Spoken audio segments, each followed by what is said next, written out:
Bollywood silver screen presenting Pele birth of legend. ये कहानी शुरू होती है ब्राजील देश से और ब्राजील में दिखाया जाता है कि वहां पर एक छोटी सी स्लम है और यहाँ पर जो बच्चे हैं वो जूते पॉलिश करने का काम करते हैं और जूते पॉलिश करने के बाद वो गलियों में फुटबॉल खेलते हैं, क्योंकि जिस तरह इंडिया में एशियाई देशों में क्रिकेट को गली गली में खेला जाता है उसी तरह से ब्राजील में फुटबॉल को गली गली में खेला जाता है। वो लोग फुटबॉल के लिए जीते हैं, फुटबॉल ही उनका सब कुछ है। और ये जो बच्चे गलियों में फुटबॉल खेल रहे होते हैं इनमें एक बच्चे का नाम डीको होता है। डीको का एक छोटा भाई भी है और ये सब फुटबॉल खेलते खेलते बहुत गंदे हो जाते हैं। और जब डीको अपने भाई के साथ अपने घर पर आता है और वो अपनी मॉम को बताता है कि जूते पॉलिश करने के बाद जब मैं जूका के साथ वापस आ रहा था तो इसका पैर फिसल गया और ये नदी में गिर गया। लेकिन जूका बता देता है कि फुटबॉल खेलने के दौरान हम पानी में गिर गए थे और इस बात से डीको की मॉम को बहुत गुस्सा आता है, क्योंकि वो नहीं चाहती कि उनका बेटा फुटबॉल खेले। दरअसल डीको के पिता भी किसी जमाने में फुटबॉल खेला करते थे और बहुत अच्छे फुटबॉल खिलाड़ी थे, लेकिन एक बार उनके घुटने में चोट लगने के बाद उनका फुटबॉल हमेशा के लिए छूट गया और अब वो सफाई का झाड़ू पोछे का काम करते हैं। और ये वक्त होता है सन 1950 का और इसी साल फुटबॉल का वर्ल्ड कप होता है। और जिस दिन ब्राजील का मैच होता है तो सब के सब अपना काम छोड़कर रेडियो पे फुटबॉल मैच सुन रहे होते हैं, लेकिन ब्राजील मैच हार जाता है और वो वर्ल्ड कप से बाहर हो जाता है। और ये सुनने के बाद वहां पर जितने भी लोग होते हैं सबकी आंखों में आंसू होते हैं। छोटा सा डीको ऊपर से मैच सुन रहा होता है और उसे भी बहुत दुख होता है, उसकी आंखों में भी आंसू हैं क्योंकि वो फुटबॉल से बहुत प्यार करता है। और जब डीको के पिता बाहर आते हैं तो उनकी आंखों में आंसू होते हैं और डीको अपने पिता को देखकर बोलता कि डैड, मैं वादा करता हूँ कि मैं ब्राजील के लिए वर्ल्ड कप जीत कर लेकर आऊंगा। उसके पिता उसे अपने पास बुलाते हैं। वो कहते हैं कि तुम बहुत अच्छे बच्चे हो डीको, लेकिन तुम अपनी मॉम की बात सुनो और फुटबॉल से दूर रहो, क्योंकि उसके पिता का भी आज दिल टूट चुका है। अब एक दिन डीको की मॉम उसे अपने साथ काम पर ले जाती है जहां पर वो सफाई कर रही होती है और डीको भी अपनी मॉम के साथ फर्श को साफ कर रहा होता है। तभी उसकी मॉम को अंदर से कोई बुलाता है और वहां पर चली जाती है और जहां पर डीको काम कर रहा होता है वही किचन में कुछ पेस्ट्रीज भी होती हैं। और जब उसकी मॉम वहां से चली जाती है तो वो एक पेस्ट्री उठाकर उसका एक टुकड़ा खा लेता है, क्योंकि इनकी जिंदगी में भूख है, गरीबी है, इन्होंने कभी कुछ अच्छा नहीं देखा, इसीलिए वो ऐसा करता है। तभी वहां पर कुछ बच्चे आते हैं और ये सब के सब फुटबॉल की बात कर रहे होते हैं। दरअसल ये सब फुटबॉल खेलते हैं और वो आपस में बात करते हैं कि एक फुटबॉल टूर्नामेंट होने वाला है और ये गली के बच्चों के लिए, और जो उसमें अच्छा खेलेगा उसे सेंटोस फुटबॉल क्लब में शामिल कर लिया जाएगा। और ये सब बहुत एक्साइटेड होते हैं, हर कोई किसी का नाम ले रहा होता है कि मैं उसकी तरह खेलूंगा और डीको कहता है कि मैं पेले की तरह खेलूंगा। वो सब बच्चे उस पर हंसते हैं। वो कहते हैं ये पेले कौन है? वो कहता है कि वास्को डिगामा का गोलकीपर। दरअसल उसका नाम पेले नहीं बल्कि बीले होता है, जो उसने गलत बोला होता है। वो बच्चे उस पर हंसते हैं और वो कहते हैं कि कौन ऐसा बेवकूफ होगा जो बीले को पेले बुलाएगा, और वो कहते हैं कि हम इसे पेले बुला सकते हैं। और एक बच्चा फुटबॉल पे लात मारता है और जिस पानी से वो पोछा लगा रहा होता है वो पानी गिर जाता है और तभी डीको की मॉम आ जाती है और उन सब बच्चों से माफी मांगती है। वो कहती है कि मेरे बेटे से गलती हो गई। हालांकि डीको बोलना चाहता है कि गलती मेरी नहीं बल्कि उनकी है, लेकिन उसकी मॉम उसे चुप करवा देती है क्योंकि वो यहाँ पर काम करती है। और डीको वहां से जाने से पहले उस ब्रोशर को उठा लेता है जिसमें टूर्नामेंट की इंफॉर्मेशन होती है और वो अपने स्लम के बच्चों को, अपने दोस्तों को ये बताता है कि हम भी उस टूर्नामेंट में हिस्सा लेंगे। उसका छोटा भाई बोलता है कि अगर मॉम को पता चल गया तो मॉम बहुत गुस्सा होंगी। डीको बोलता है कि तुम चुप करो और ये सब के सब अपनी टीम बनाकर उस टूर्नामेंट में हिस्सा लेते हैं। और यहाँ पर वो बच्चे भी होते हैं जिनके घर में डीको की मॉम काम करती है, जिनके जरिए डीको को इस टूर्नामेंट के बारे में पता चला होता है। अब यहाँ पर मैच शुरू होते हैं और डीको की टीम का नाम होता है शूलेस। और इन्हीं में से एक लड़का अपने घर की बेडशीट के लिए सबके लिए एक जैसी ड्रेस बना देता है और धीरे धीरे खेलते खेलते ये फाइनल में पहुंच जाते हैं। और फाइनल में दूसरी तरफ वही टीम होती है, वही बच्चे होते हैं जिन्होंने डीको का नाम पेले रखा है और डीको को इस नाम से बहुत चिढ़ होती है। इनके पास यहाँ पर शूज भी नहीं होते और इसीलिए ये एक मूंगफली की पूरी बोरी चुरा लेते हैं और उसको बेचने के बाद इनके पास कुछ पैसे आते हैं और उन पैसों से ये सब अपने लिए पुराने शूज लेकर आते हैं।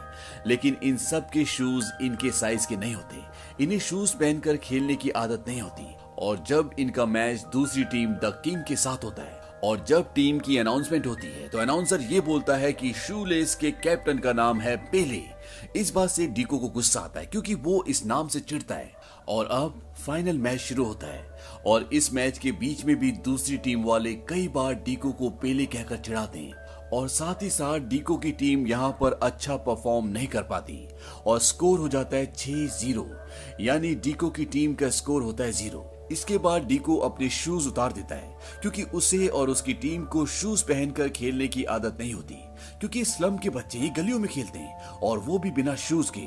और डीको की सारी टीम शूज उतार देती है और जब मैच शुरू होता है तो डीको बहुत अच्छा परफॉर्म करता है और ये फाइनल मैच 6-6 से टाई यानी कि बराबर होने से बच जाता है। डीको की टीम 5 गोल करती है और डीको ने इस मैच में बहुत ही बेहतरीन परफॉर्म किया होता है और वहां पर जितने भी लोग होते हैं वो सब के सब डीको को पेले पेले कहकर चिल्ला रहे होते हैं क्योंकि उन सबको उसका नाम पेले ही पता होता है। और इसका कारण ये होता है क्योंकि दूसरी टीम वालों ने उसका नाम वहां पर पेले रजिस्टर करवाया होता है और डीको को अब इस नाम से चिढ़ नहीं होती क्योंकि चारों तरफ उसकी वाहवाही हो रही होती है। और इस मैच को डीको के पिता भी देख रहे होते हैं और उन्हें ये देखकर बहुत खुशी होती है कि उनका बेटा बहुत अच्छी फुटबॉल खेलता है।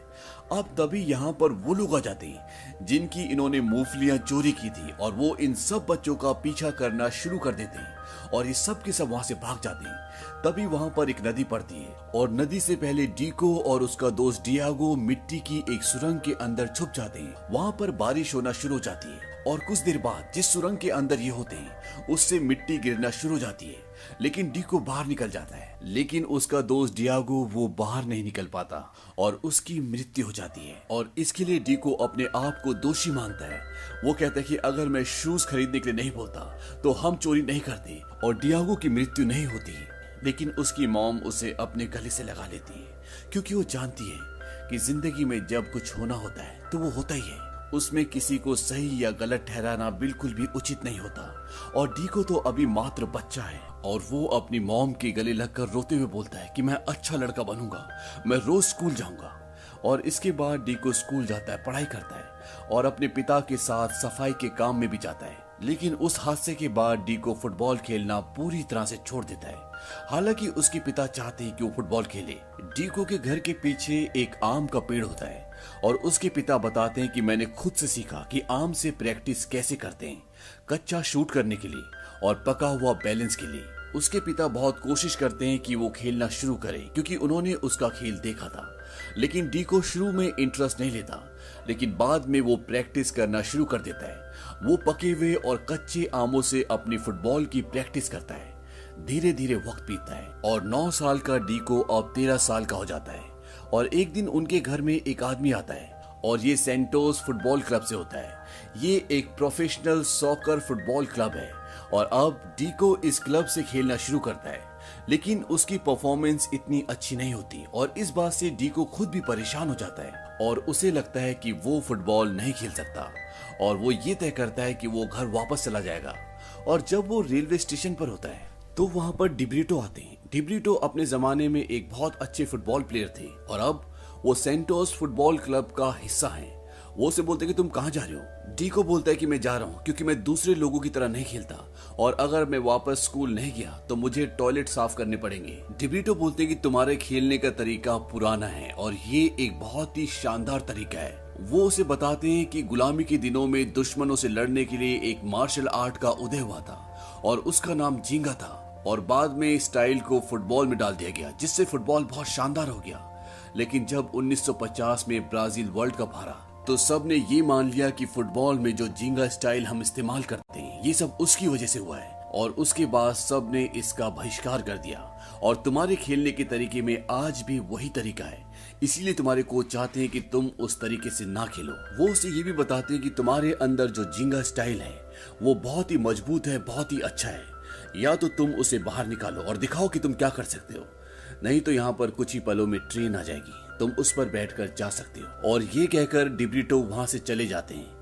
लेकिन डीको ट्रेन नहीं पकड़ता बल्कि वो फुटबॉल क्लब वापस आ जाता है और एक बार फिर से खेलना शुरू करता है और इस बार वो बिल्कुल अपने अंदाज से खेलता है और बहुत ही बेहतरीन तरीके से गोल करता है। उसका गोल देखकर उसके कोच भी हैरान हो जाते हैं और वो डीको को बुलाते हैं। वो कहते तुमने क्या किया? वो कहता है सॉरी सर। उसके कोच कहते हैं कि दोबारा करो, और इसके बाद वो कई गोल्स करता है और डीको जो अभी यूथ टीम में भी नहीं था उसे सीधा प्रो टीम में डाल दिया जाता है। और 15 साल के डीको की परफॉर्मेंस से सेंटोस क्लब कई सारे मैचेस जीतता है, वो कई सारे गोल करता है और धीरे धीरे डीको का नाम फैलता ही चला जाता है। और वक्त आता है सन 1958 का और इस साल वर्ल्ड कप है, लेकिन अभी डीको मात्र 16 साल का है, इसीलिए उसे टीम में शामिल नहीं किया जा सकता। लेकिन जब टीम्स के प्लेयर्स की अनाउंसमेंट होती है तो उसमें आखिरी नाम डीको का भी होता है। और ये सुनने के बाद डीको, उसके पिता सब बहुत खुश हो जाते हैं और वर्ल्ड कप पर जाने से पहले डीको के पिता उसे बोलते हैं कि ब्राजीलियंस की अब फुटबॉल से उम्मीदें खत्म होती जा रही हैं। पिछला वर्ल्ड कप भी हम हार गए और अब तुम्हारे ऊपर एक बहुत बड़ी जिम्मेदारी है। वो उसे बताते हैं कि तुम्हारे अंदर कुछ ऐसा है जो मेरे अंदर कभी भी नहीं था। जब मैं फुटबॉलर था तो मैं भी झींगा स्टाइल से खेलना चाहता था, लेकिन जब मैं शॉट लेने के लिए आगे बढ़ा तो मेरे अंदर शक पैदा हो गया और डबल माइंडेड होने की वजह से मुझे इंजरी हो गई और मेरा फुटबॉल हमेशा के लिए छूट गया। तुम कभी ऐसा मत करना, अपने आप पर भरोसा रखना, लोग चाहे कुछ भी कहें, तुम्हें अपने भरोसे को कभी नहीं छोड़ना। वो कहता है कि समझ गया डैड, और उसके डैड उसे एक जर्सी भी देते हैं जिस पर पीछे पेले लिखा होता है। डीको बोलता है कि इस नाम से तो अमीर लड़के मुझे चिढ़ाया करते थे। उसके पिता कहते कि नहीं, जब वो तुम्हें झींगा स्टाइल में खेलते हुए देखते हैं तो वो तुम्हें इसी नाम से बुलाते हैं। इसके बाद डीको वहां से चला जाता है और वो वहां पहुंच जाता है जहां पर ब्राजील की पूरी इंटरनेशनल टीम है। और यहाँ पर प्रैक्टिस मैच से पहले डीको के कोच उसे वार्निंग देते हैं। वो उसे कहते हैं कि तुम झींगा स्टाइल से नहीं खेलोगे। शायद ये सेंटोस क्लब में चलता होगा, लेकिन इंटरनेशनल लेवल पर ये पूरी तरह से फेल हो जाएगा। और वो ऐसा इसलिए भी कहते हैं क्योंकि 1950 में ब्राजील बहुत बुरी तरह से हारा होता है और अभी तक वो यादें इनके दिल से नहीं निकली होती और इसीलिए कोई नहीं चाहता कि झींगा स्टाइल फिर से फुटबॉल में आए। लेकिन जब प्रैक्टिस मैच शुरू होता है तो डीको झींगा स्टाइल से खेलता है क्योंकि उसे अपने पिता की बात याद होती है। और यहाँ पर प्रैक्टिस मैच के दौरान उसके नी में इंजरी हो जाती है और अब कोई उम्मीद नहीं है कि डीको इंटरनेशनल मैच खेल पाएगा। वो अपनी मॉम को कॉल करता है। वो कहता है कि मेरी नी में इंजरी हुई है और डॉक्टर्स कहते हैं कि ये पता नहीं कि मैं कब दोबारा खेल पाऊंगा। इस बात से उसकी मॉम को बहुत दुख होता है क्योंकि ऐसी एक इंजरी की वजह से उसके पिता का भी फुटबॉल पूरी तरह से छूट गया था और आज वो सफाई का काम करते हैं। डीको कहता है कि मुझसे गलती हो गई, मुझे स्कूल में ही रहना चाहिए था, मुझे पढ़ना चाहिए था। उसकी मॉम कहती है कि ऐसा मत सोचो, हम सब ने फैसला किया था और चाहे कुछ भी हो जाए हम सब तुम्हारे साथ हैं। वहीं डॉक्टर ये बोलते हैं कि शायद अब डीको अगला सीजन खेल पाएगा, लेकिन डीको को रिप्लेस करने के लिए अब बहुत देर हो चुकी है, उसे उन्हें अपने साथ ले जाना ही होगा। तभी रेडियो पर यह न्यूज आती है कि ब्राजील की 1950 और 1954 की हार के बाद क्या ब्राजील इस बार वर्ल्ड कप फाइनल में अपनी जगह बना पाएगा। और साथ में ये भी बताते हैं कि ब्राजील के खिलाड़ी पुराने तरीके से अपने आप को इंजर्ड कर रहे हैं और ये न्यूज डीको के बारे में होती है। इस बात से उसका कोच खफा होता है, लेकिन वो उसे कुछ कहता नहीं है। और अब वर्ल्ड कप शुरू हो जाता है और डीको के डॉक्टर उसे बोलते हैं कि तुम अपना घुटना बचा कर रखना, क्योंकि अगर तुम्हें घुटने पर चोट लगी तो शायद फिर तुम इस वर्ल्ड कप में एक भी मैच ना खेल पाओ। और डीको भी ऐसे ही करता है और धीरे धीरे ब्राजील मैच जीतते हुए सेमीफाइनल तक पहुंच जाती है। और सेमीफाइनल में उनका मुकाबला होता है फ्रांस के साथ और फर्स्ट हाफ से पहले फ्रांस और ब्राजील 1-1 से बराबरी पर चल रहे होते हैं और हाफ टाइम के बाद इन्हें दोबारा से मैच शुरू करना है। और जब ये अपने रेस्ट रूम में होते हैं तो डीको जोस के पास जाता है क्योंकि जोस ये बोलता है कि उसे इंजरी हुई है और वो अभी नहीं खेलेगा। डीको से बोलता है कि मैं तुम्हारी तरह नहीं खेल सकता, अगर तुम्हारा पैर ठीक हो गया हो तो तुम वापस चले जाओ। वो कहता है कि मेरा पैर नहीं, मेरा दिमाग खराब हो गया है। वो कहता है कि मैं पूरी जिंदगी यूरोपियन बनना चाहता था, लेकिन यहाँ आकर मुझे पता चला कि मैं यूरोपियन नहीं बल्कि ब्राजीलियन हूँ। और वो उसे बताता है कि तुम्हें याद है कुछ सालों पहले जब तुमने झींगा स्टाइल से फुटबॉल खेला था तो सबको चौंका दिया था और आज हमें उसी गेम की जरूरत है। और इसीलिए वो बाहर हो जाता है और डीको को मौका मिलता है। अब डीको के पास बॉल आती है और डीको अपने उसी स्टाइल से यानी कि झींगा स्टाइल से फुटबॉल खेलता है। इसमें एक दूसरे को पास ज्यादा नहीं करते बल्कि बॉल को लेकर आगे बढ़ते जाते हैं और डीको बहुत ही बेहतरीन तरीके से सबको छकाता हुआ आगे बढ़ता है और वो गोल कर देता है और उसी गोल के साथ पूरे स्टेडियम में शोर मच जाता है। 17 साल के डीको ने अपने ऊपर विश्वास करके ब्राजील के लिए गोल कर दिया और अब स्कोर हो जाता है 2-1, यानी कि ब्राजील 1 गोल से आगे होता है। और इसके बाद डीको एक के बाद एक 2 गोल और करता है, यानी कि अब उसने 3 गोल लगातार कर दिए और पूरे ब्राजील में खुशी का जश्न का माहौल हो जाता है क्योंकि अब ब्राजील फाइनल में पहुंच चुकी है और ये सिर्फ डीको की वजह से हुआ है। और अब ब्राजील का फाइनल मैच स्वीडन के साथ है। और जब प्रेस कॉन्फ्रेंस होती है तो स्वीडन के जो कोच होते हैं वो ब्राजील के खिलाड़ियों का मजाक उड़ाते हैं। वो कहते हैं कि ब्राजील की टीम अनुशासनहीन है और 1950 में जो हुआ था वो एक बार फिर से होगा। ब्राजील का कोच वहां से उठकर चला जाता है और वो अपने प्लेयर्स के साथ एक मीटिंग करता है। वो कहता है कि कल फाइनल मैच है और मैं नहीं चाहता कि दुनिया हमें स्वीडन की तरह खेलते हुए देखे। हमारा असली खेल है जिंगा, जो ब्राजील को एक अलग पहचान देता है। मुझे ये तो नहीं पता कि कल का मैच हम जीतेंगे या नहीं, लेकिन कल हम उन्हें एक शानदार खेल दिखाएंगे। और अब 1958 का वर्ल्ड कप फाइनल शुरू होता है और इसमें यह दिखाते हैं कि स्वीडन के प्लेयर चारों तरफ से पेले पर नजर रखते हैं, क्योंकि वो नहीं चाहते कि पेले के पास बॉल जाए। और 4 मिनट के अंदर ही स्वीडन की टीम एक गोल कर देती है और इस गोल के साथ पूरी ब्राजील की टीम, पूरा ब्राजील एक शोक में डूब जाता है, क्योंकि इतनी जल्दी गोल करना एक बहुत बड़ी बात है। लेकिन अगले कुछ ही मिनटों के बाद डीको सभी प्लेयर्स को बीट करता हुआ लगातार आगे बढ़ता है और वो भी एक गोल कर देता है। और इसी के साथ ब्राजील और स्वीडन का 1-1 से स्कोर बराबर हो जाता है। और कुछ ही मिनटों के बाद ब्राजील एक और गोल कर देता है और इसके साथ ही स्वीडन एक गोल से पीछे हो जाता है। और स्वीडन के जितने भी प्रशंसक होते हैं वो सब के सब सदमे में आ जाते हैं। पूरे स्टेडियम में खामोशी छा जाती है और इसके बाद ब्राजील रुकता नहीं और एक के बाद एक वो पूरे 5 गोल्स कर देते हैं। हालांकि स्वीडन इस मैच में 2 ही गोल कर पाते हैं और इसी के साथ ब्राजील ने अपने पूरे इतिहास में पहली बार वर्ल्ड कप जीता है।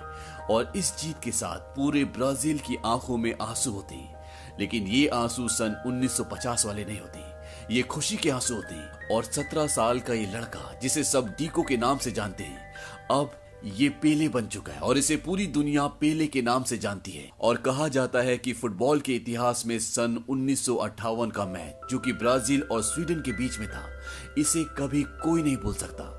और इस मैच के जीत के साथ जिंगा स्टाइल को पूरी दुनिया देखना चाहती है, पूरी दुनिया सीखना चाहती है, क्योंकि अब सब उसके मुरीद हो चुके हैं। और 1961 में ब्राजील के प्रेसिडेंट ये घोषणा करते हैं कि पेले हमारे राष्ट्र की एक विरासत है। पेले 17 वर्ष की उम्र में वर्ल्ड कप में गोल करने वाले और जीतने वाले सबसे कम उम्र के खिलाड़ी बने। और इसी के साथ साथ 1962 का वर्ल्ड कप भी ब्राजील ने जीता और 1970 का भी।